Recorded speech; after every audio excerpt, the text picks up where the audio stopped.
Boa noite, irmãos.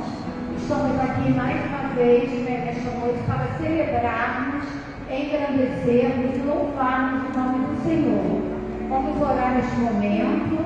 Você que está conosco nessa live, ore conosco, entregue sua vida na mão do Senhor e vamos agradecer ao Senhor e pedir a direção dele para este culto. Oremos. Senhor, nós graças te damos, Pai, por estarmos aqui mais uma noite na tua casa. Graças te damos, Senhor, pela vida, por tudo que o Senhor tem feito por nós. Queremos te pedir, Espírito Santo de Deus, venha falar conosco, venha nos conduzir, venha nos orientar, venha, Deus, transformar, salvar vidas nessa noite. Pai querido, nós te louvamos, nós te bendizemos e entregamos as nossas vidas a Ti e te pedimos, trate, Senhor Deus, de cada um que está aqui, de cada um que está em casa e fale, Senhor, aos nossos corações. Te entregamos, Deus, as nossas vidas e te clamamos perdão pelos nossos pecados, a tua paz, a tua bênção e a tua misericórdia, em nome de Jesus. Amém.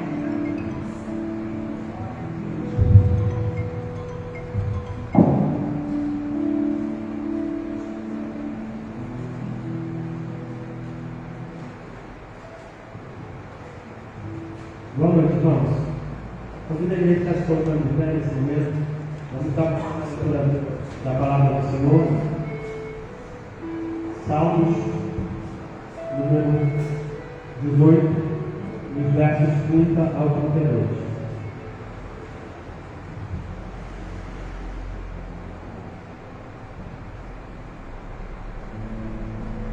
Salmos, capítulo 18, do 30 ao 32. A leitura do slide já está aberta. Enquanto a irmã Marcela providencia, não sei quantos irmãos estão percebendo que alguns estão às vezes, né? Daqui a pouco a Isabela vai estar explicando um pouco sobre isso. Hoje é um dia especial para os batistas brasileiros, né? Nós estamos no mês de setembro, é o mês das missões nacionais. O tema desse ano é Jesus Transforma. Tem tudo a ver com a programação dos jovens, né? Que fala sobre o resgate. Então vamos lá, Salmos 18, verso 30 a 32. O caminho de Deus é perfeito, a palavra do Senhor é provada. É um escudo para todos que neles confiam, porque quem é Deus senão o Senhor? E quem é rochedo senão o nosso Deus? Deus é o que me cinge de força e aperfeiçoa o meu caminho. Grandioso Senhor, eterno Pai, aqui estamos, ó Deus, diante da tua presença, te agradecendo por esta oportunidade. Obrigado pela tua misericórdia, pela tua paz, pelo teu carinho e conforto a cada instante em nossas vidas. Trabalhe em nossa mente, Senhor, para que possamos entender cada dia mais o plano perfeito, ó Pai, que o Senhor traçou para toda a humanidade. Aquele plano, ó Deus, onde que tu enviaste Jesus Cristo para morrer pelos nossos pecados, e por isso estamos aqui, ó Deus, celebrando não somente a morte de Jesus Cristo, mas principalmente a ressurreição dele, ó Pai, que foi naquela cruz do Calvário, para conceder, ó Deus, a graça e a misericórdia que só o Senhor tem para nos dar. Fique conosco, ó Deus, nos alimentando através da leitura bíblica, dos hinos, ó Pai, voluntários, de cada parte desse curso. Que cada pessoa possa ser alcançada, ó Deus, pelo teu divino Espírito Santo. Pois é Ele, ó Deus, que nos convence do pecado, da justiça e do juízo. Trabalha, Deus, em nossa mente. Em nome de Jesus. Essa oração que eu faço, desde já te agradeço. Amém.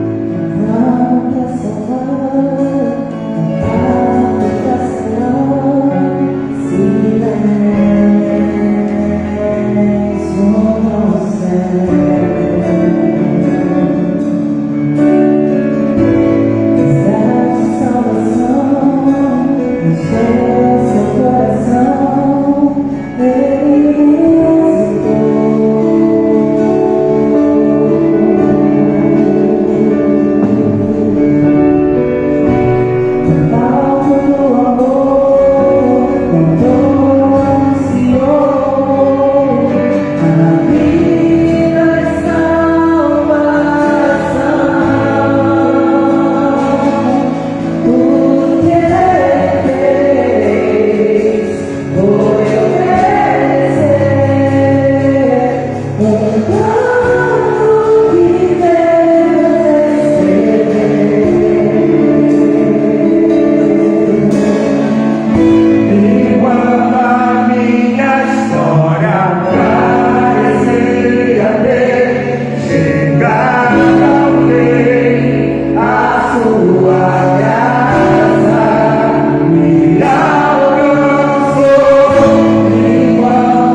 vida. Ninguém vem ao Pai a não ser por mim. Então vamos cantar agora seu sangue.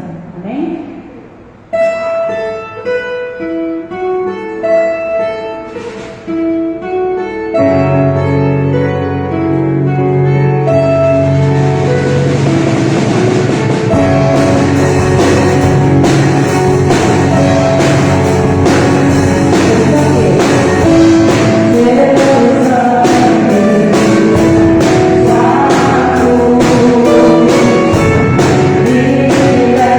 Oh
Bom, como eu falei logo no início, o nosso o mês de setembro é um mês especial para os batistas brasileiros, né? Março é o mês de missões mundiais, setembro é o mês de missões nacionais. E, como de costume, né? Quem faz parte do nosso grupo lá do WhatsApp vai estar recebendo todo dia, toda noite, né? Informações sobre o campo missionário. O pastor Fernando Brandão, ele tem nos desafiado, né, através da palavra do Senhor, a fazer sempre um pouco mais, né, e não no sentido de, não somente no sentido de oferta, porque é importante, mas principalmente no nosso relacionamento com Cristo, né. O tema desse ano é Jesus Transforma, e é uma oportunidade que nós temos de falar para aquela pessoa que nós temos orado, né, para pregar o Evangelho, e mostrar a ela a transformação que Jesus fez em nós, e que também pode fazer com eles, né, como foi contado agora há pouco, todos necessitam, né, e só Jesus tem esse poder, né, afinal de contas ele move as montanhas. E é o que os irmãos está falando do nosso tempo e a nossa divisa. Aqui nesse ponto 2 Coríntios 17, mas o tema é Jesus Transforma. Tem uma simples, né, que mostra a profundidade dessa frase. Vamos todos, Jesus Transforma? No 3. Jesus transforma. E a divisa? Assim, se alguém está em Cristo, nova criatura é. As coisas velhas já passaram, e eis que tudo se fez novo. Se fez novo por quê? Jesus transforma. Amém? Antes de nós estarmos orando pela campanha de missões, e por todos os projetos que a gente tem separado para cada um dos batistas, não somente contribuir, mas orar e participar, né, que também é um pedido que a gente também tem feito, né, de que cada igreja possa estar orando para que a ação do Espírito Santo seja atendida por nós cristãos, né? Existem igrejas onde não existem pessoas para liderar essa igreja, né? E o testemunho do pastor Fernando Brandão ontem foi o caso, né? Todo mundo sabe, né, o que aconteceu lá no Rio Grande do Sul, né? E como as pessoas de lá estão sedentas, precisando de ajuda, não somente de ajuda física, material, mas principalmente de ajuda espiritual. E ele nos contou que em maio um grupo de irmãos se reuniram para ajudar as pessoas, né, e daí surgiu uma nova igreja, que é a Igreja Batista Jesus Transforma, lá no bairro chamado Sarandi, né, em Porto Alegre. Uma igreja que tem pouquíssimo tempo, mas é uma igreja que também carece das nossas ajudas, da nossa oração. Então, eu convido a irmã Vera nesse momento. Ela vai estar orando, né, não somente pelos projetos da junta, mas pela nossa igreja. Né, que possamos continuar sendo sempre uma igreja que ora, uma igreja que participa das programações da Convenção Batista Brasileira, mas, sobretudo, que participa do trabalho do reino, do Senhor, que é o mais importante. Lembrando que amanhã tem a reunião da eterna. É isso? Olha, amado Deus e eterno Pai, Pai nosso Senhor Salvador Jesus Cristo, está mais uma vez levando a notícia e amando orações, que o Senhor possa atender o nosso programa do querer. Pai, agora estamos entregando sobre tuas mãos, Senhor, as pessoas, Senhor, que ainda não tiveram conta contigo. Pai, o tema é Jesus transforma. Jesus só não transforma como ele salva e liberta. Essas pessoas, como nós estamos orando, colocando, Senhor, nas tuas mãos, nossos entes queridos, Senhor, que eles possam ver ser alcançados por ti. Deus, nós estamos com fé e esperança. E como diz, a minha casa vai servir o Senhor. Então nós temos que a nossa casa servirá somente o Senhor. Então vai aceita-se a nossa oração.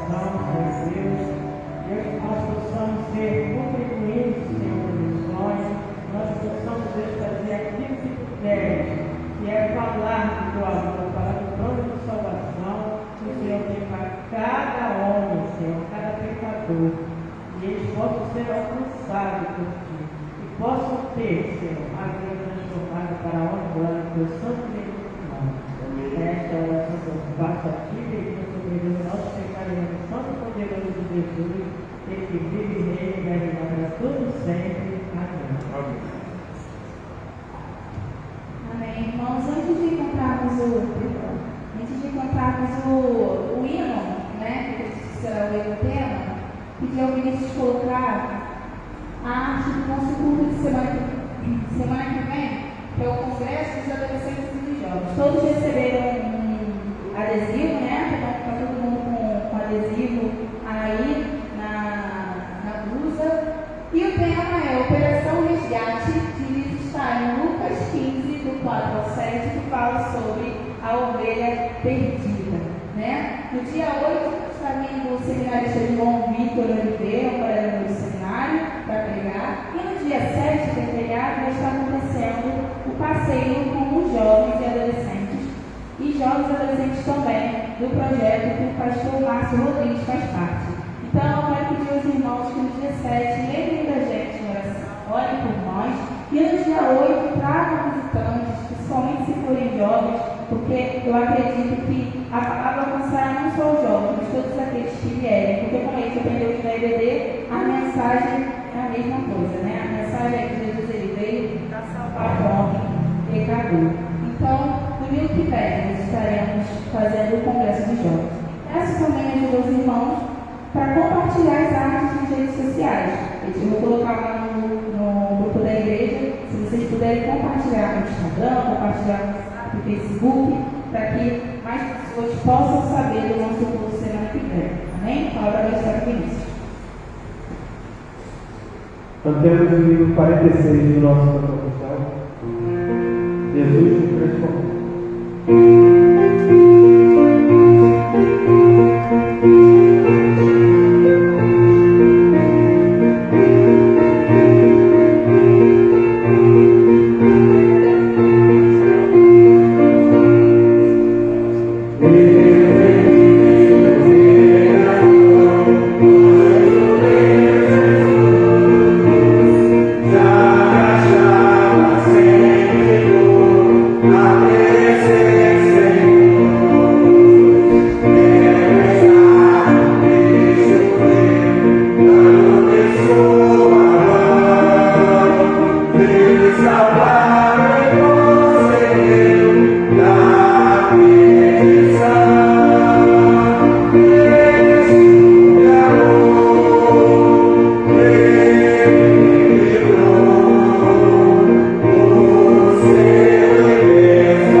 Obrigado por cada pessoa que se faz presente nesse lugar. Abençoe aqueles que nos acompanham pela transmissão da internet. Que possamos, ó Deus, cada dia mais estar testemunhando desse tão grande amor. Amor que nos transformou, amor que nos guarda, que cuida de nós a cada instante. Fique conosco, ó Deus, essa oração que eu te faço em Cristo Jesus. Amém. Queridos, graça e paz por parte do nosso Senhor e Salvador Jesus Cristo. Você está nos acompanhando pelo Facebook ou pelo Instagram.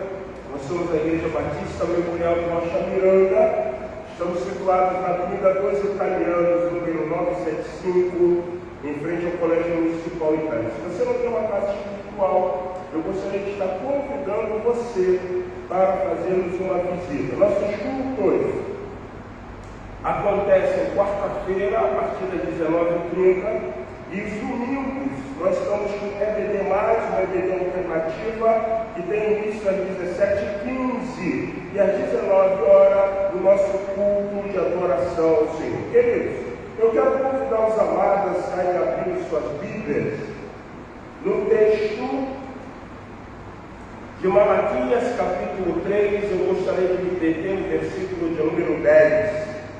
É o período da contribuição dos dízimos e das ofertas, que temos a oportunidade de depositar no altar do Senhor. Malaquias 3,10 diz assim a palavra do Senhor: trazei todos os dízimos à casa do tesouro, para que haja mantimento na minha casa.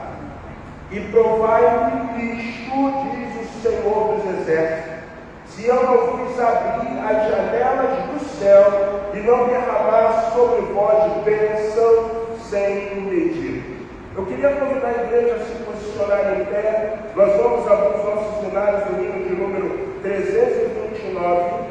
Estaremos louvando ao Senhor, você leva o hino cantor cristão, quantas bênçãos. E você que trouxe seu dízimo, você que trouxe a sua oferta, você vai ter a oportunidade de contribuir, exercendo uma dádiva, um dom chamado liberalidade. Cada um contribua segundo tiver proposto no coração. Mas Paulo diz que nós não vamos contribuir pela necessidade, nós não vamos contribuir porque somos penosos ou achamos penoso isso. Nós vamos contribuir porque a Bíblia diz que Deus, Ele ama quem dá com alegria. Hino de número 329, conta as bênçãos.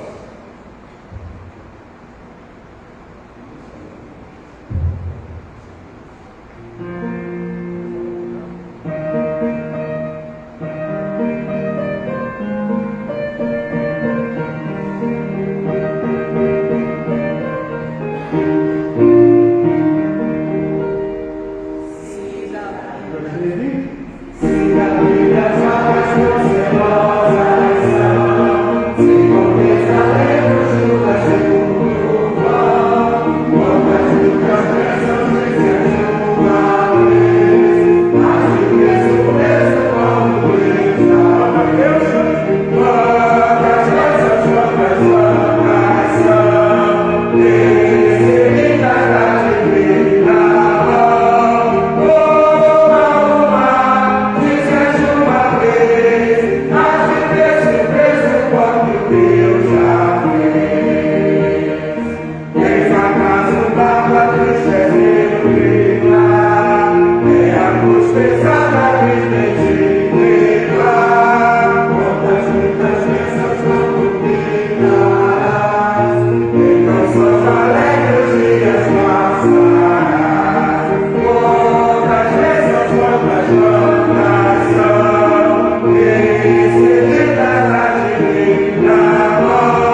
cuidado do altar. Senhor Deus Pai, no nome do teu Filho Jesus, queremos te louvar, queremos te bendizer, te agradecer pelo espírito de cooperação que o Senhor gera na vida dos teus servos, para que eles possam exercer fidelidade nos dízimos e nas ofertas. Para quê? Para que as necessidades materiais sejam supridas, para que a igreja possa arcar com suas responsabilidades financeiras para a honra e glória do nome do Senhor Jesus. Aquele irmão que não contribuiu, que o Senhor possa ceder a ele a oportunidade para que no próximo culto ele possa somar, ser participante da ajuda mútua, da ajuda cooperativa, para que o teu nome, para que o teu reino venha a ser difundido e propagado. Isso nós oramos, crendo, agradecidos em nome de Jesus. Amém. Amém. Querido, você pode tomar assento.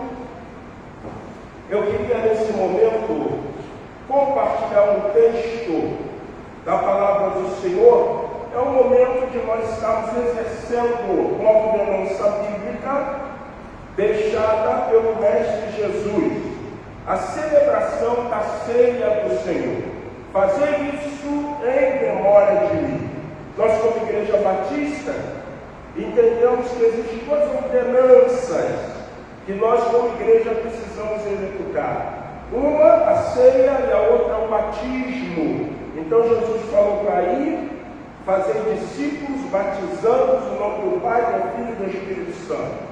Como também ele disse que nós estaríamos fazendo esse memorial para estarmos relembrando o sacrifício expiatório dele na cruz do Calvário, quando o seu corpo, simbolizando o pão, levou o pecado da humanidade. E o seu sangue que foi vertido na cruz do Calvário, pois sem derramamento de sangue não pode haver remissão de pecado, inaugura-se uma nova aliança. Não estamos mais debaixo da lei, mas estamos debaixo da graça, graça operante, graça maravilhosa, outorgada, trazida a nós por intermédio do Senhor Jesus Cristo. Graça tal que no texto de João 3,16 nós encontramos: porque Deus amou o mundo de tal maneira que deu o seu Filho único, para que todo aquele que nele crer não pereça, mas tenha a vida eterna. Então essa ordenança, ela deve ser feita para que nós possamos relembrar do sacrifício expiatório de Jesus na cruz do Calvário. Mas essa aliança também deve ser celebrada por ser um memorial e fazer com que nós sejamos entendendo uma coisa crucial que o Novo Testamento ensina. É um momento de comunhão, o partir do pão e o símbolo do sangue vertido no cálice do suco da uva, onde nós estamos dizendo que temos comunhão uns para com os outros. Eu quero convidar então os irmãos a abrirem suas Bíblias no livro de 1 Coríntios, capítulo de número 11.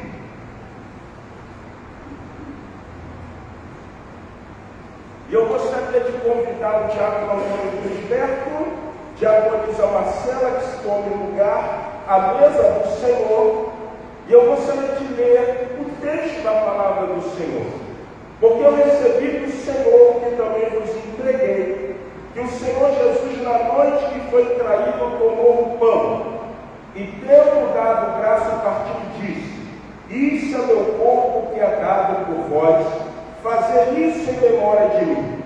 Por semelhante modo, depois de haver ceado, comido o pão, tomou também um cálice, dizendo: este cálice é a nova aliança no meu sangue.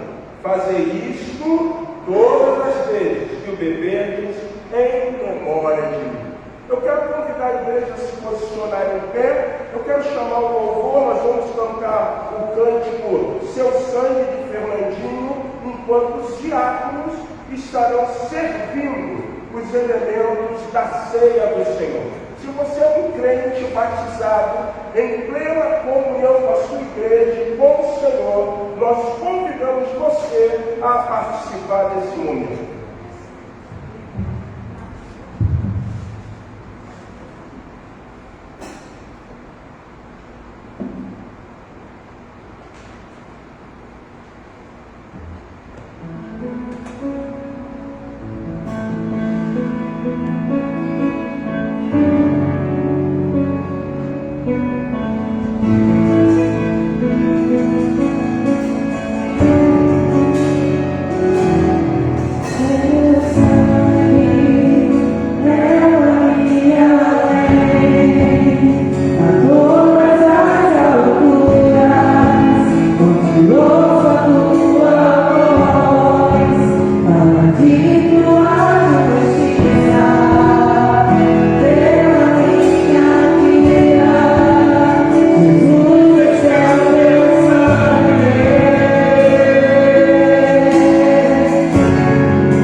se estiver servindo aqui. A seminarista Isabela, o irmão Isaías, o irmão Israel.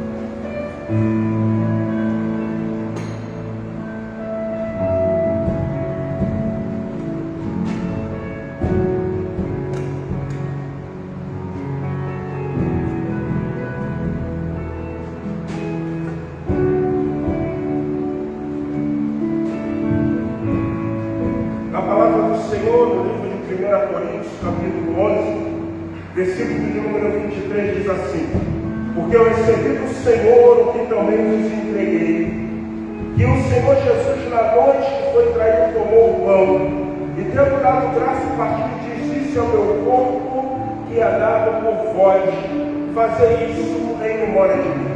Antes de nós estarmos comendo o primeiro elemento do pão, eu quero convidar o diácono Antônio Felisberto. Ele vai estar dando graça pelo primeiro elemento do pão. Oremos com o nosso irmão diácono Antônio Felisberto Neto. Maravilhoso Deus, eterno Pai. Glória a Deus. Agradecido Deus das almas, Senhor, porque eu tenho a oportunidade de estar na sua casa. Verdade. Glória a Deus. Verdade. Agora nesse momento, purifica, Senhor, a utilizar, Senhor, a tua ceia. O livro, nos amamos, nos guardamos, nos livramos de todo perigo, de tudo mal. Aleluia. Eu te oro e te agradeço em nome de Jesus. Mediante a graça, comamos o primeiro elemento do pão.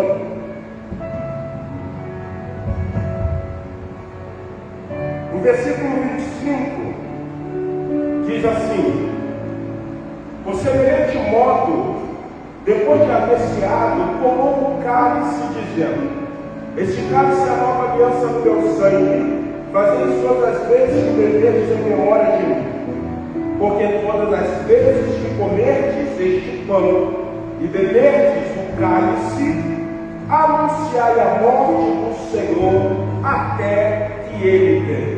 Antes de nós estarmos tomando o cálice que simboliza o sangue de Jesus que foi derramado para perdoar o meu e o seu pecado, para perdoar o pecado da humanidade, e inaugurar a nova aliança chamada graça de Deus, nós vamos orar, pedir a diaconisa Marcela que ela ore nesse momento.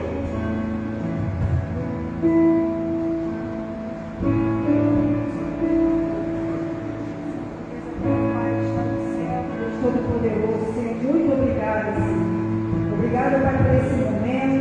Obrigada por tudo que o Senhor sofreu na cruz por nós, Senhor. Toda a afronta, ó Deus, tudo que o Senhor teve que passar, para que pudéssemos um dia sermos livres, Senhor. Aleluia. Deus, mas o Senhor venceu, Jesus. O Senhor venceu, é por isso que estamos aqui, Senhor. O Senhor não está morto, o Senhor está vivo. E é pelo teu sangue, Senhor, que somos lavados e remidos. Glória a Deus. Estamos agora, Pai, como o Senhor nos ordenou, em memória, Pai, relembrando, Senhor, o teu grande sacrifício. Amém. Louvamos e exaltamos o teu nome por esse momento, Pai, por tudo que o Senhor fez por nós. Em nome de Jesus, nós oramos e te agradecemos. Amém. Queridos, antes de nós tomarmos o cálice, mediante a graça que foi dada, eu queria convidar você, junto com os irmãos de louvor, nós vamos cantar esse cântico. E você vai ter um momento de comunhão.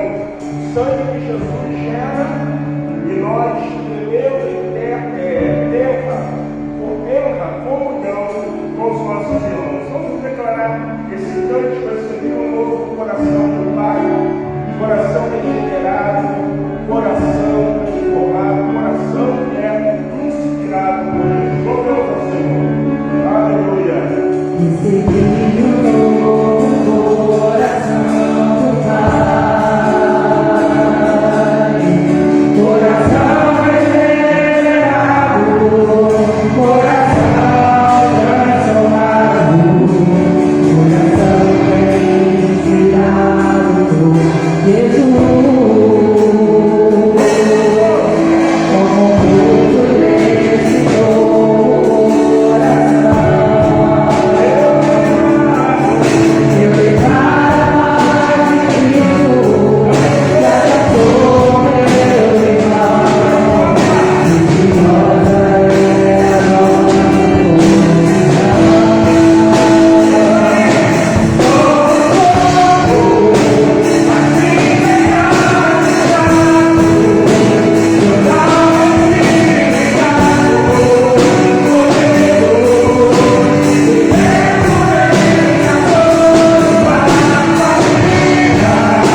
segundo elemento, cálice. Você pode se assentar em nome de Jesus. E em Jesus, poderosamente, sejamos abençoados. Amém? Meu querido, abra sua Bíblia em Atos dos Apóstolos.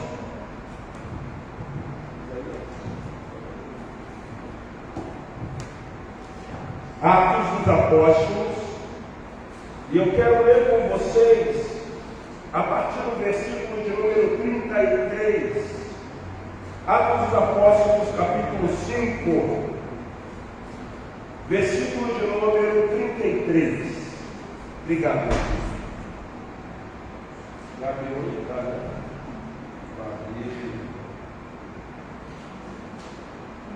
Atos dos Apóstolos, capítulo 5, a partir do versículo de número 33. Todos acharam, amém? Eu queria pensar com vocês nessa noite sobre o seguinte tema: o Evangelho, obra de Deus, e o Evangelho, obra dos homens. Olha o que diz o texto da palavra do Senhor. Eles, porém, ouvindo, se enfureceram e queriam matá-los, mas levantando-se no sinédrio, um fariseu chamado Gamaliel, mestre da lei, acatado por todo o povo, mandou retirar os homens por um pouco e lhe disse: Israelitas, atentai bem no que ides fazer a estes homens, porque antes desses dias se levantou um certo homem chamado Teudas, insinuando ser ele alguma coisa, o qual se agregaram cerca de 400 homens, mas ele foi morto, e todos quanto lhe prestavam obediência se dispersaram e deram em nada. Depois de Teudas se levantou um galileu chamado Judas, nos dias do recenseamento, e levou muitos consigo. Também este pereceu, e todos quanto lhe obedeceram foram dispersos. Agora vos digo: dai de mão a estes homens, deixai-os, porque se esse conselho ou esta obra vem de homem, perecerá. Mas se é de Deus, não poderei destruí-los, para que não sejais porventura achados lutando contra Deus. E concordaram com ele. Chamando os apóstolos, açoitaram-nos e ordenaram-nos que não falassem em nome de Jesus, e os soltaram. E eles se retiraram do sinédrio, alegrando-se por terem sido considerados dignos de sofrer afronta pelo nome de Jesus. E todos os dias no templo, e de casa em casa, não cessavam de ensinar e de pregar Jesus, o Cristo. Amém, irmãos? Queridos, nesses minutos que ainda temos de culto ao Senhor, eu queria trabalhar um pouquinho com vocês a prerrogativa temática sobre o Evangelho, obra de Deus, o Evangelho, obra do homem. Provavelmente você pode estar perguntando: Pastor Márcio, o que lhe leva a trabalhar essa temática conosco nessa noite? Nessa semana eu estive vendo algumas coisas, e algumas das coisas que eu vi concernente a pregações do Evangelho, eu percebi que quando o Evangelho ele deixa de ser obra de Deus, e ele passa a ser obra ou Evangelho do homem, ele vai viver algumas questões. Primeiro, ele vai perder a verdadeira essência do Evangelho de Deus na pessoa do nosso Senhor e Salvador Jesus Cristo. Além de perder a essência, o Evangelho deixa de demonstrar o poder. Em Romanos capítulo 1, versículo de número 16, o apóstolo Paulo deixa bem claro que o Evangelho é o quê? Poder de Deus.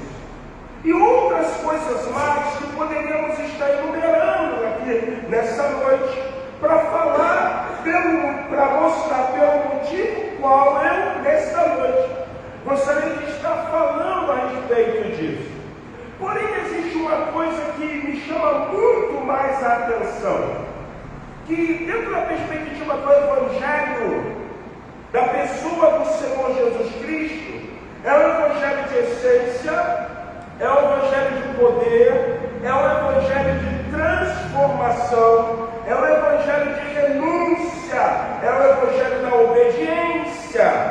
E quando você olha, muitas vezes, o Evangelho sendo pregado,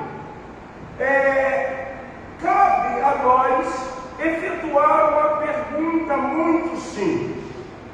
Se na narrativa de Atos capítulo 5, Gamaliel, mestre da lei, chega para alguns principais dos judeus e antes deles tentarem ceifar a vida dos discípulos que estavam falando a respeito de Jesus o Nazareno, e ele diz assim, calma, porque se esse conselho e essa obra é de Deus, ela vai ser diferente da obra de Teudas, ela vai ser diferente da obra de Judas o Galileu, porque ambas as obras o quê? Pereceram.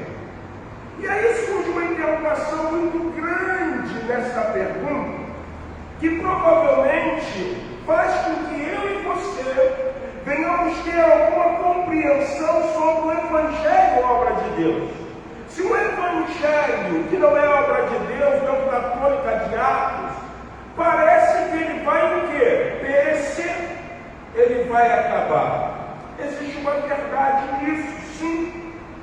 Porque na volta do Senhor Jesus Cristo, só estarão justamente com eles, só estarão justamente reinando com ele, aqueles que viveram o verdadeiro quê? Evangelho. Então perece. Mas nesse tempo, por que essas pregações?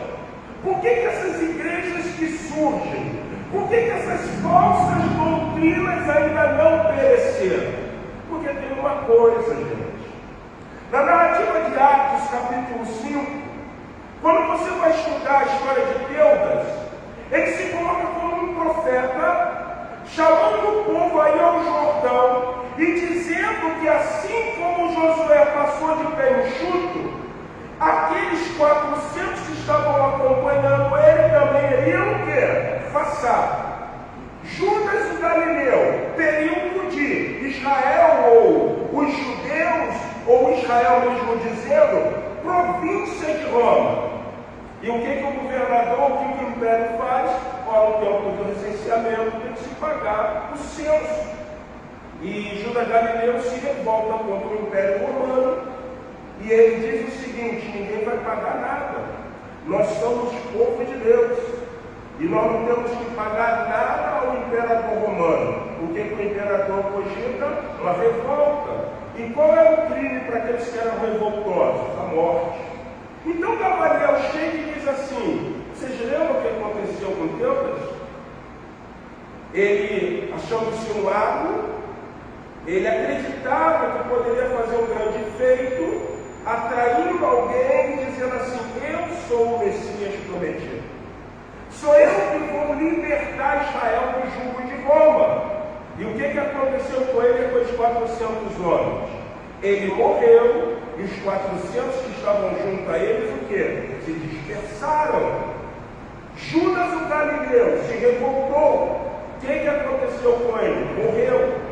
Flávio Joséfo, um fariseu de 37 depois de Cristo, ele acredita que surramos de Judas o Galileu, surge um partido que eram os fariseus. Mas alguns estudiosos dizem que Flávio Joséfo, ele abominava os fariseus.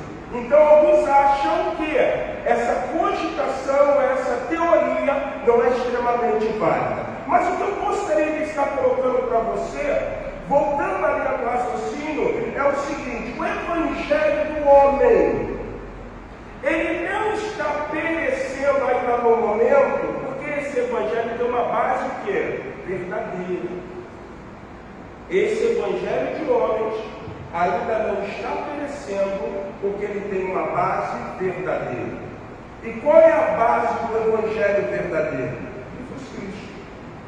Querem pregar por contenda, querem pregar por dissimulações, querem pregar por inveja, querem pregar por avareza, querem pregar por bebedice, querem pregar com tudo que o evangelho seja o quê? Pregado. Mas não é por causa disso que nós vamos deixar de viver o evangelho verdadeiro. E nessa noite, pautado no teor da palavra do Senhor, eu gostaria de trabalhar com vocês 4 posicionamentos sobre o evangelho verdadeiro. O evangelho obra de Deus, o evangelho que tem Jesus como cabeça, o evangelho que tem Jesus como Senhor. E dentro desses 4 pontos, eu gostaria de ver o primeiro, que seria o evangelho obra de Deus, que atrai pessoas a Cristo e não os homens. O evangelho obra de Deus, que é promovido por Deus e não por vontade humana ou dos homens. O evangelho de Deus, só um momentinho.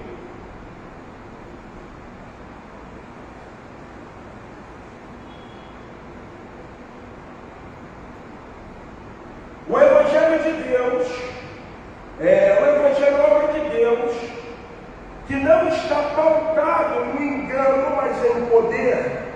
E o evangelho obra de Deus, que anuncia as boas novas e não são uma luta, não é uma revolução política. Então, pautado nesses 4 argumentos, vamos então ver o que o primeiro argumento ele quer nos ensinar quando falamos do evangelho de obra de Deus e o evangelho obra do homem. O evangelho obra de Deus e o evangelho obra do homem, o evangelho obra de Deus não está pautado no engano, mas no poder de Deus. Olha o que vai dizer o versículo de número 36. Atos 5,36. Porque antes desses dias levantou-se o quê? Teudas, dizendo ser alguém, e esse se ajuntou o número de uns 400 homens, o qual foi morto, e todos os que lhe deram ouvido foram dispersos e reduzidos a nada. Esse é o primeiro ponto. O evangelho obra de Deus está pautado não no engano, mas pautado numa verdade que manifesta o quê? O poder de Deus. Aí eu tenho que ler uma coisa aqui para vocês interessante. Teudas deve ter aproveitado o significado do seu nome para se autopromover como um Messias ou profeta enviado por Deus. Teudas significa dado por Deus.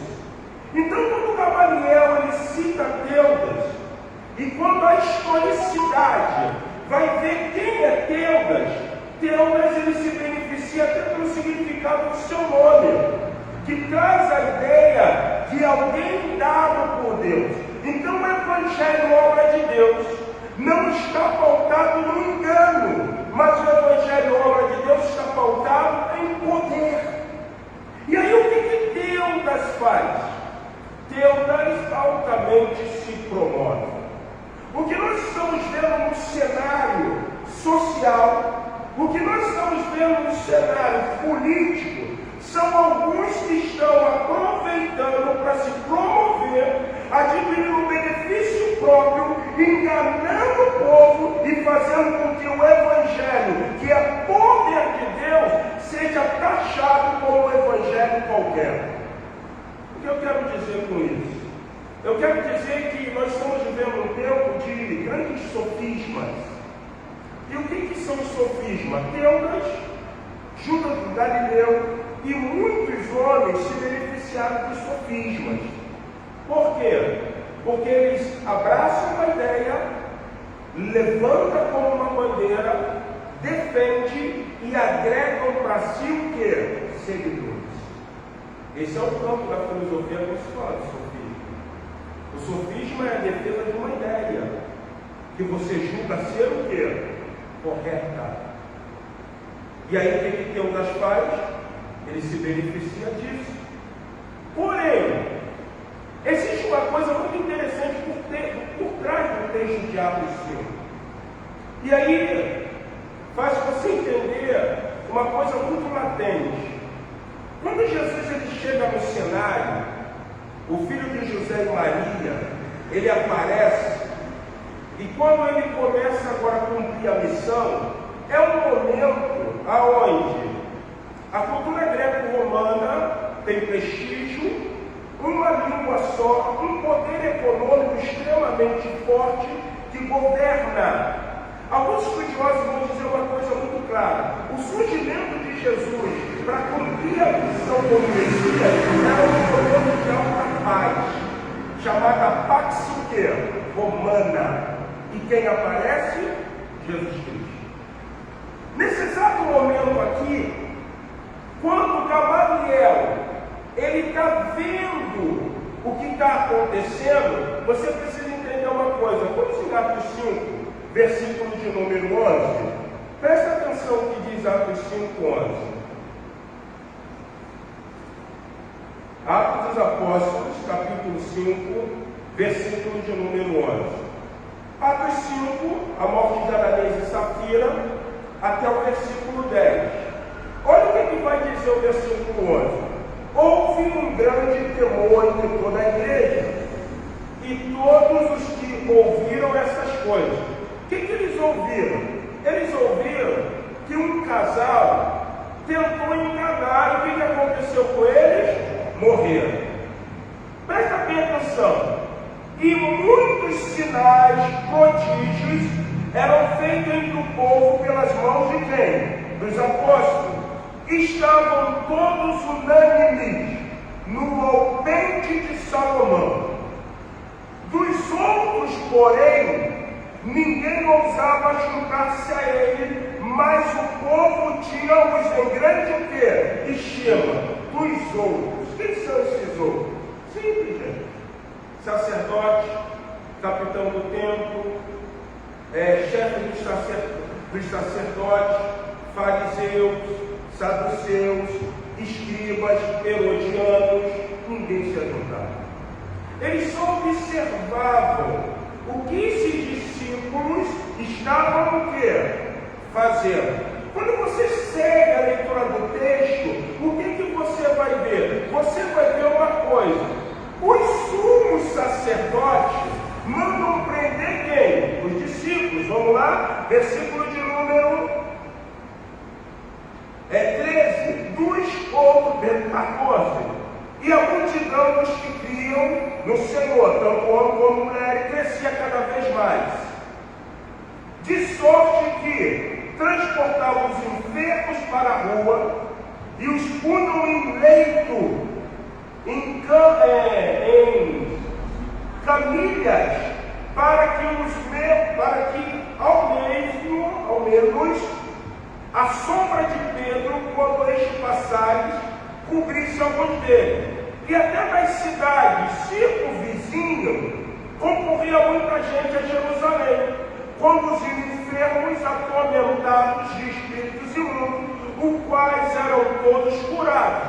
Aqueles que não estão juntos, que são a nata de Israel, que são aqueles que vão determinar se é o Messias ou não, eles estão vendo, eles estão atentos.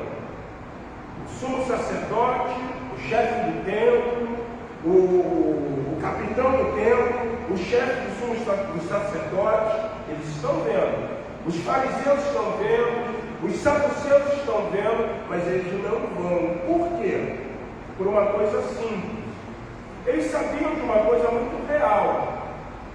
Israel esperava um Messias, mas sempre se levantou em Israel o quê? Messias. Algumas pessoas que hoje vão a Israel, eles ficam pasmos, porque quando chega em alguma parte de Israel, por parte de judeus extremamente ortodoxos, tem homens com síndrome de João Batista. Você pode imaginar? Homens com síndrome de João Batista. Eles acreditam ser um profeta. E eles estão pregando, eles estão falando. Se você tentar falar de Jesus, eles vão meter a mão em pedra, vão tacar em você. Então, aqueles que não faziam parte, aqueles que não comungavam do que estava acontecendo, no nome de Jesus, eles estão observando. Então, quando os sumos sacerdotes mandam prender o que? Os discípulos, ou alguns dos discípulos, né? Ao ponto que você vê que Pedro, ele se alegra por ter sido açoitado pelo nome de Jesus, por ter passado por uma adversidade no nome de Jesus. O que eles querem fazer? Olha só, para a gente dissipar esse negócio, mata esses homens. Quando eles estão tudo ali, eles estão onde Salomão, Jerusalém, o centro de adoração, um lugar onde era frequentado por qualquer judeu. Gamaliel, mestre da lei, o fariseu, chega e diz assim: não faça isso não. Um homem acatado, um homem respeitado. E aí alguém para e diz: por que nós vamos fazer isso? Porque, em primeiro lugar, a gente tem que entender duas coisas. É que sempre se levanta libertadores. Vocês lembram de Deus? Ele achava que ele podia ser o libertador. Você lembra o que ele fez? Você lembra qual foi a postura dele? Vocês lembram qual foi o posicionamento que ele tomou? E aí ele vai citar uma coisa interessante na narrativa de Flávio Judeu. Quando Fábio era governador da Judéia, um mago de nome Teudas convenceu uma grande multidão de povo a tornar os próprios bens, a tomar os próprios bens e segui-lo até o Jordão, dizendo que era profeta, que deteria com uma única palavra o curso do rio e os faria passar de pé enxuto. Ele assim enganou muita gente, mas Fábio castigou e se postou. Fábio era governador da Judéia, e por sua loucura em todos os que se haviam deixado enganar, enviou contra eles alguns soldados de cavalaria, que mataram uma parte deles de surpresa, e fizeram vários prisioneiros, estando Teuda entre eles, a quem cortaram a cabeça, que foi levada a Jerusalém. Foi isso que aconteceu de mais notável durante o governo de Cúspio Fábio. Fábio José, do livro 20, capítulo de número 2. Mas a teoria de Teudas não acaba aí, porque alguns também acreditavam que esse Teudas poderia ter sido um apóstolo, ou poderia ter sido um profeta, que foi discípulo de João Batista. Mas alguns acreditam que não, pela dimensão de tempo. O que é mais provável é a citação de Flávio José.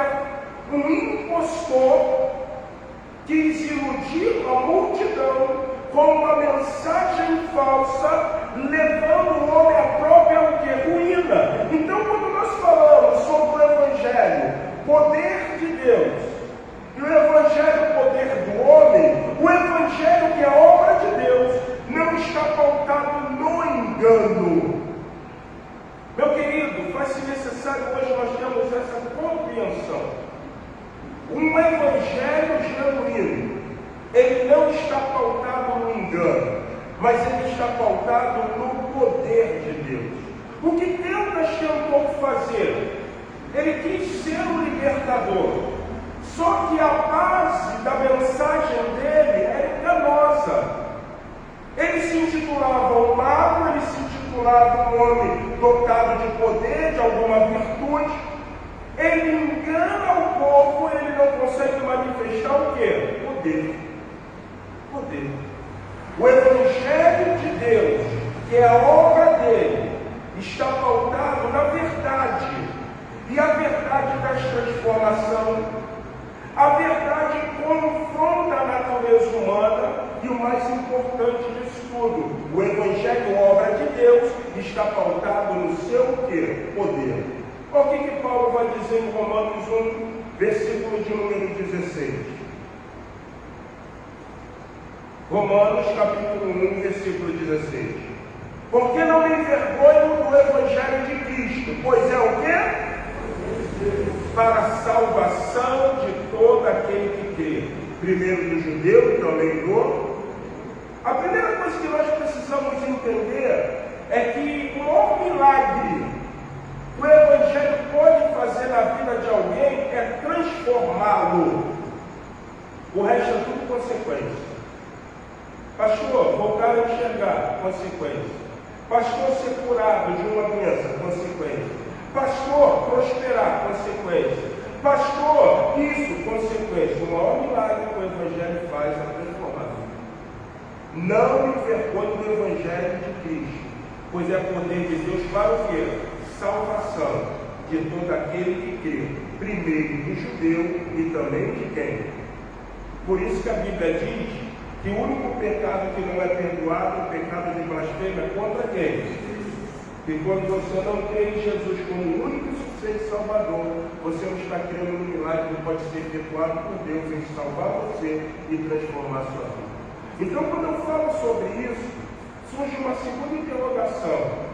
Logo, se a prioridade do Evangelho não é o poder a salvar o homem, então igrejas que estão prometendo cura, igrejas que estão prometendo isso, igrejas que estão prometendo aquilo, estão com o Evangelho verdadeiro? Sim ou não? Não. Claro. A coisa bem interessante que você vai ver, por isso que eu estou, como diz aí o Haddad, amarrado numa situação. Dos nascidos de mulher, não houve homem igual João Batista. E aí você vai ver literalmente que chegam para João Batista e perguntam assim a João Batista: tu és o Cristo? O que ele diz? Não sou nem digno de desatar o quê? A sandália dos seus pés. Eu batizo com arrependimento. Ele batiza com fogo, juízo, e ele batiza com o quê? Com o Espírito Santo.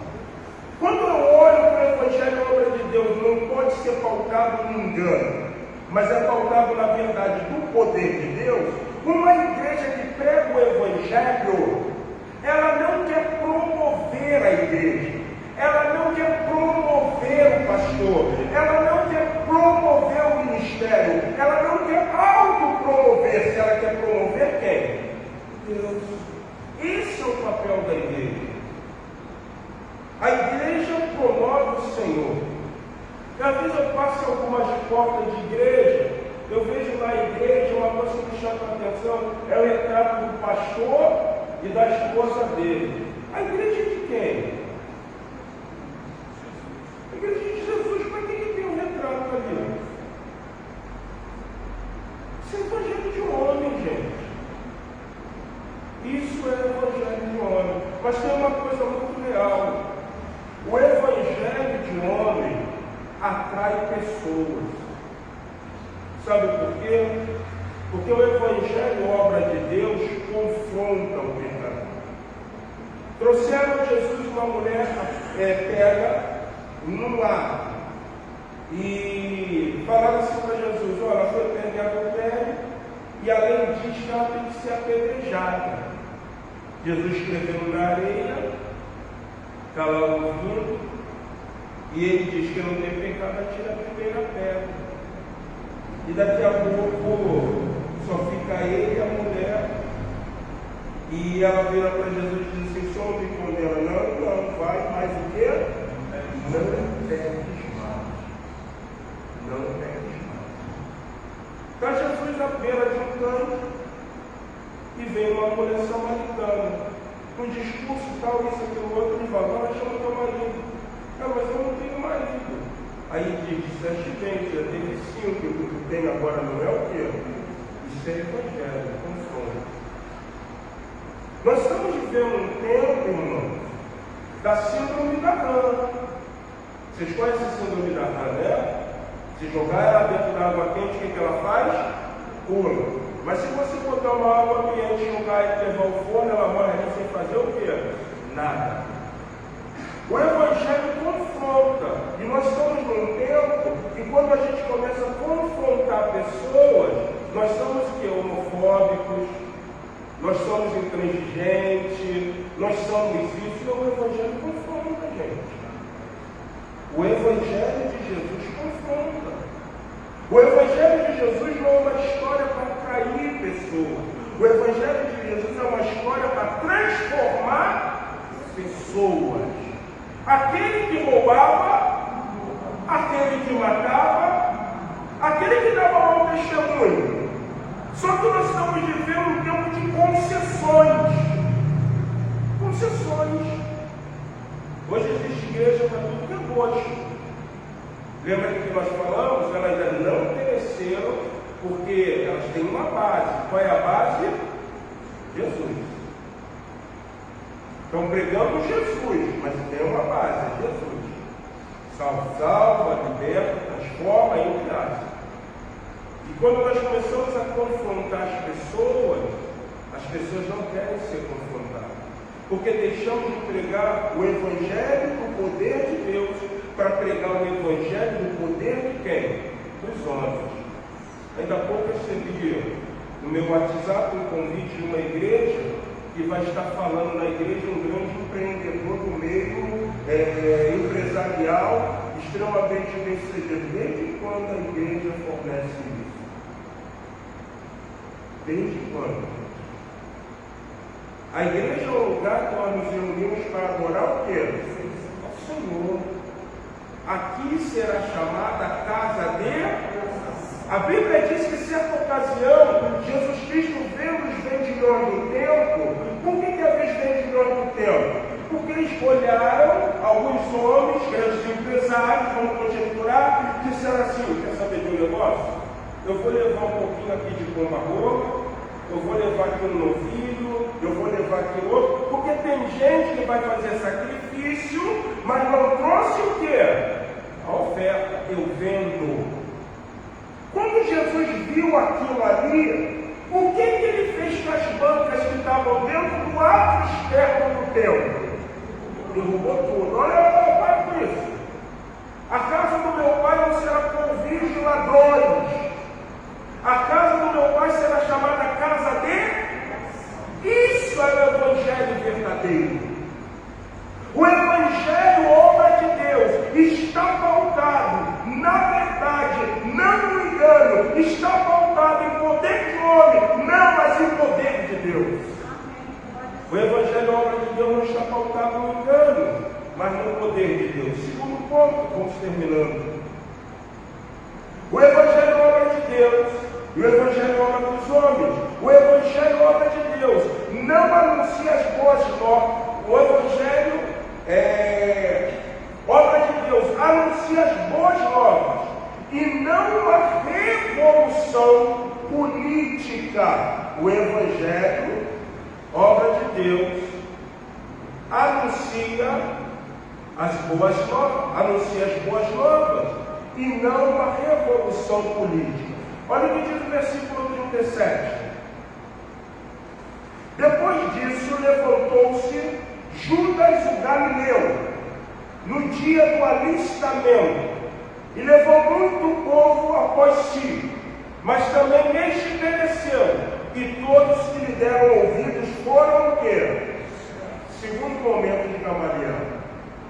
Ele diz assim: nós estamos observando, eles estão fazendo grandes coisas, mas vocês lembram que Deus também fez grandes coisas, que ele teve carisma ao ponto de conseguir ajuntar com ele 400 homens. Eles estão com carisma. Está vindo gente de fora da Judéia, fora de Jerusalém, adentrando aqui. Você está vendo? Eles estão botando cama e a sombra de um homem que está passando na curando. Mas se essa obra não vem de Deus, ela vai perecer.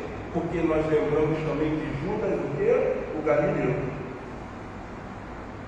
Quando falamos de Judas Galileu, é interessante, né? Algumas citações. Rapidamente quero ler, passei um pouquinho do horário.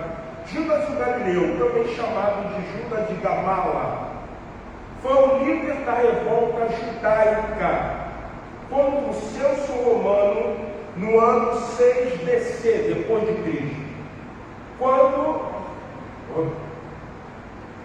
Antes de Cristo, quando a Judéia tornou-se uma província romana, o governo da Síria, Públio Sulpício Quirino, o qual a nova província estava vinculada, ordenou a execução de um censo para fins de estabelecer a carga tributária que passaria a ser cobrada da população. A medida provocou uma forte reação popular, que logo se converteu em revolta armada. Este homem era um sofista, que fundou sua própria seita, não tendo nada em comum com os outros. Esse rebelde enfatizava a liberdade, mas não conseguiu obtê-la. Judas pereceu e todos que obedeciam foram espalhados. Gamaliel mais uma vez faz um retrato e diz assim: vocês lembram que relata a história de Judas Galileu?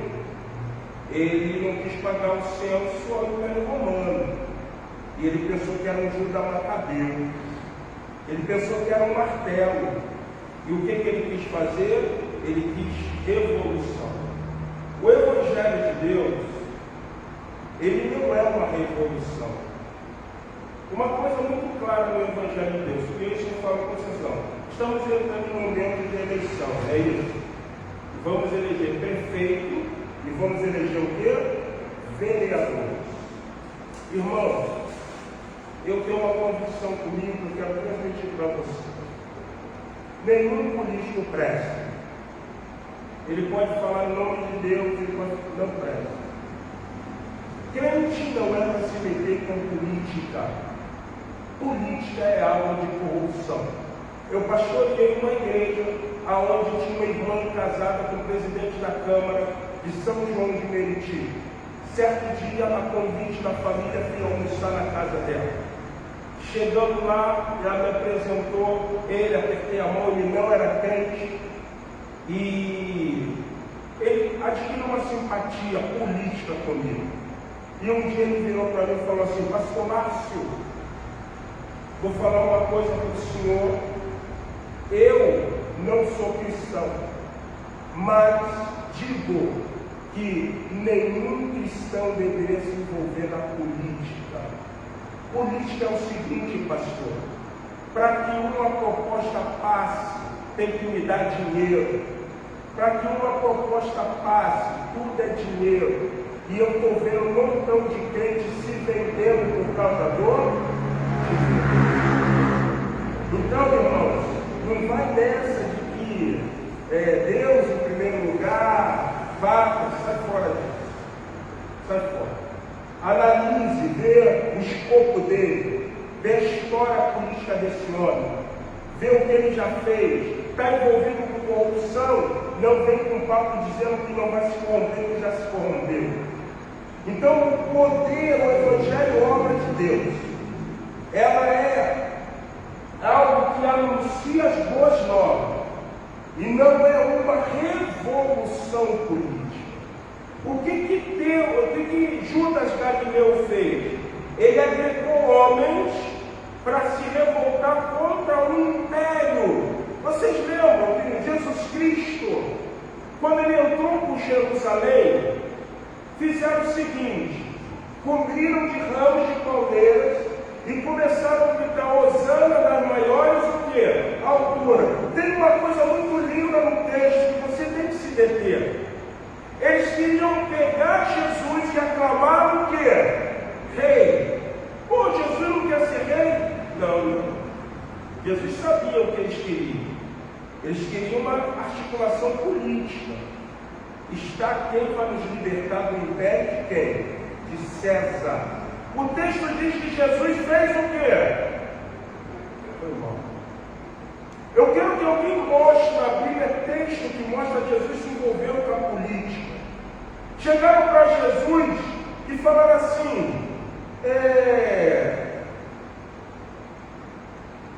mesmo, vou até ler com vocês. Enviaram aos seus discípulos, os elogiando, dizendo: Mestre, bem sabemos que és verdadeiro, ensina o caminho de Deus, segundo a verdade. E de ninguém se te dá, porque não olhas a aparência dos homens. Diz-nos, pois, que te parece. É lícito pagar o tributo ao imperador ou não, a César? Jesus, porém, conhecendo a malícia, disse: por que me experimentais, hipócrita? Mostra-me a moeda do tributo. E eles lhe apresentaram o dinheiro. E ele lhe disse-lhes: de quem é essa esfinge, ou essa inscrição? Disseram: de César. Então ele lhe disse: dai, pois, a César o que é de César, e a Deus o que é de Deus. O Evangelho, obra de Deus, ele não vai faltar com a mentira, vai ser uma manifestação do poder. O Evangelho, obra de Deus, anuncia as boas novas, e não uma revolução política. O que nós temos visto entre lacunas é um evangelho que parece de campo político, um evangelho que muitas vezes nos ensina a estarmos insubmissos a autoridades constituídas, quando Jesus ensinou tudo o quê? Ao contrário. Tudo ao contrário.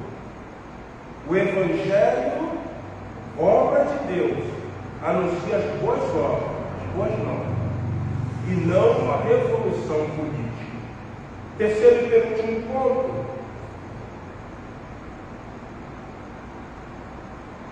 O Evangelho, obra de Deus, atrai pessoas a Cristo e não aos homens.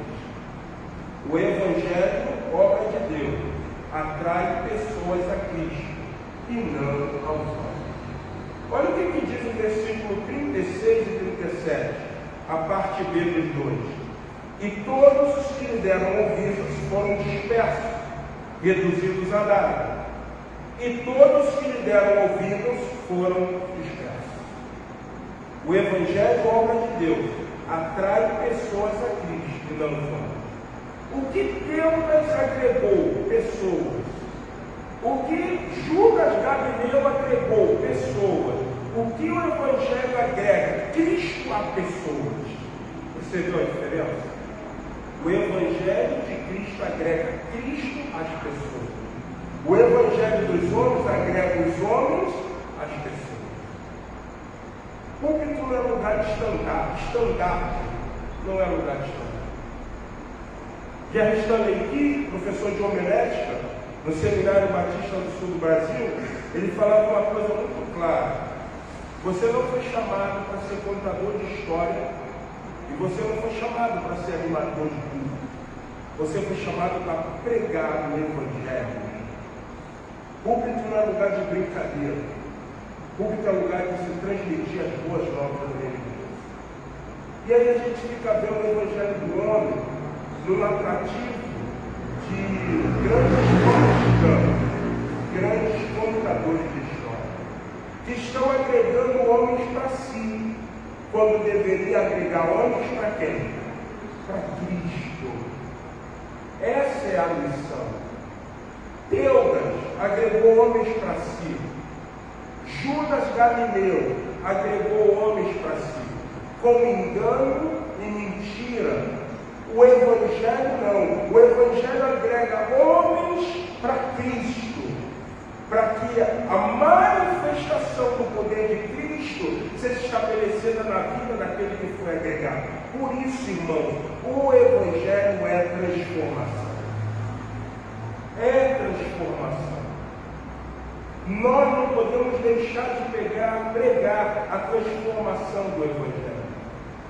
Nós não fomos chamados para dar palavras que alimentem o ego de João e Maria. Nós fomos chamados para transmitir uma palavra que muitas vezes vai demonstrar, que muitas vezes vai confrontar, que muitas vezes vai proporcionar transformação. Certo congresso de juventude, Estava um pastor pregando, e a igreja é conhecida daqui, pela ética eu não vou citá-la. O pastor também é conhecido de alguns dos irmãos, e também não vou citá-lo. Quando de repente ele confrontou a natureza humana, dizendo assim: Deus criou o homem e Deus criou a mulher. Deus criou o homem para se juntar à sua companheira, se ela é o pai, e ela a mãe, constituir família. E foi ele pregando. No final, quando ele fez o apelo, duas moças foram à frente. E elas chegaram para aquele pastor e falaram o seguinte: pastor, nós entendemos a palavra de Deus e chegamos a um consenso que nós estávamos alterando a criação divina. A partir de hoje, ela vai para o lado dela e eu vou para o meu lado, porque nós queremos viver conforme a criação divina. Isso é o Evangelho. É o Evangelho. Quando você vai ver os discípulos, eles falam uma coisa muito interessante. O sacerdote diz assim: você não vou mais pregar. Pedro, com uma palavra, diz: eu não posso deixar de falar do que eu tenho visto e o que? O Evangelho atrai pessoas a Cristo. E dia após dia, ia o Senhor acrescentando aqueles que iam sendo o quê? Salvos. Eu costumo dizer um ponto, um fator alegórico, numa simples conjectura, que para mim o Evangelho genuíno é como um imã, na sua polaridade real, não oposta. Porque se você colocar um imã do outro lado, do outro, eles não vão chegar, não vão se colar. Mas se for os dois ímãs, eles vão ter a juntar. O Evangelho é como um imã. Quando há uma pregação verdadeira, quando Deus olha do céu a sua igreja, e Ele diz: essa igreja, esse servo tem compromisso com a minha obra, sabe o que Ele faz? Ele começa a trazer. Ele começa a trazer pessoas. E essas pessoas vão entender o verdadeiro significado que é o Evangelho do Senhor Jesus. O terceiro ponto diz: o Evangelho é obra de Deus, atrai pessoas a Cristo e não aos homens. Aqueles homens atraíram pessoas, mas com falso ensino, com falso dever, dispersaram ao ponto que alguns até foram, pereceram e não deu nada. Quarto e último aspecto: o Evangelho é obra de Deus e o Evangelho é obra dos homens. O Evangelho é obra de Deus, é promovido por Deus e não por vontade de homens. Lembra que nós falamos? Jesus, quando ele chega no cenário, ele não está promovendo nada. Ele simplesmente está obedecendo o que o Pai inteiro mandou. Pedro, quando está pregando, ele não pode promover nada.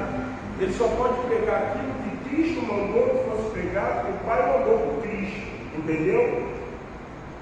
Quando o pastor Márcio está pregando, eu não posso promover nada. Eu tenho que pegar o que os apóstolos ensinaram, que aprenderam de Cristo, onde Cristo aprendeu de Deus.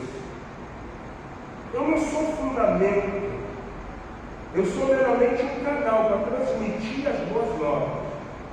O Evangelho é obra de Deus, é promovido por Deus e não por vontade de homem.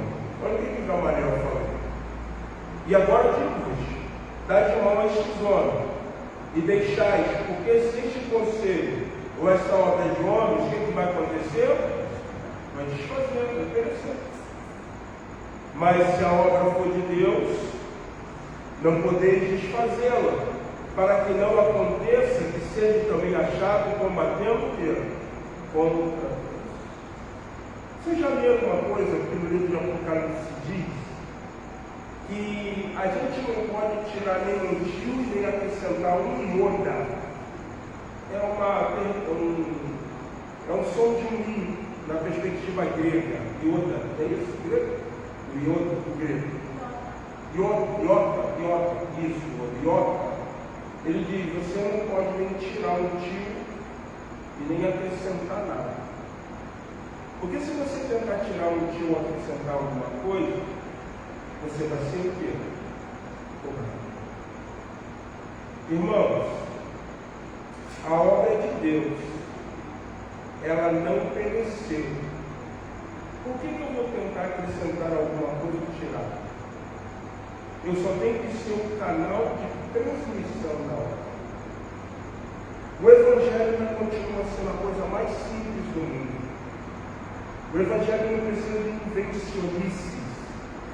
O Evangelho não precisa de coisa mirabolante. As invenções do Evangelho, as coisas mirabolantes no Evangelho, faz com que ele deixe de ser Evangelho de Deus para ser Evangelho de Deus, de homens. O Evangelho consiste numa coisa única que Jesus falou: ide pregar o Evangelho a toda criatura, fazendo discípulos, batizando em nome do Pai, ensinando eles a guardar as coisas que vos tenho, e eis que estou convosco todos os dias, até o fim. Evangelho é evangelizar, doutrinar e fazer a pessoa guardar até o quê? O final. Só isso.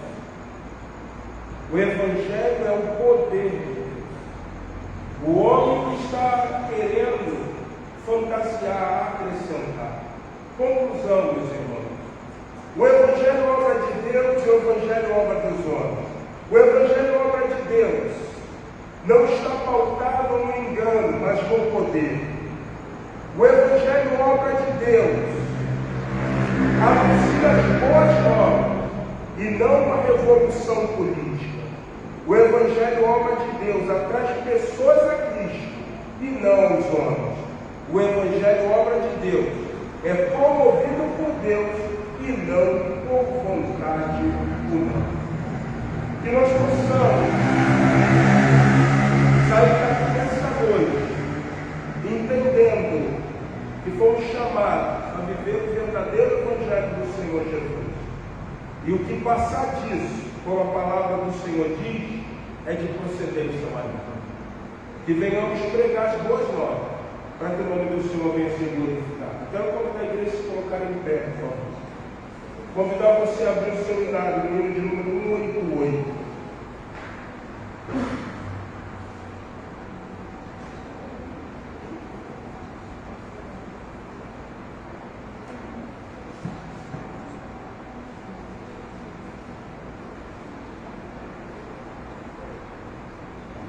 Nós vamos louvar ao Senhor com esse belo hino do nosso cantor cristão,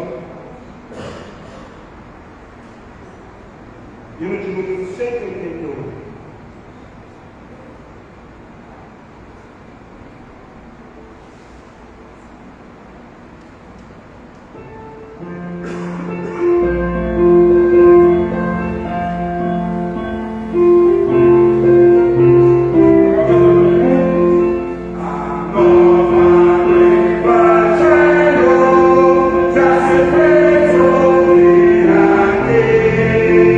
Boas novas.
Nós vamos orar agradecendo ao Senhor por mais um culto. Você que nos acompanhou por essa live, que você possa procurar uma igreja que pregue o Evangelho do Senhor Jesus.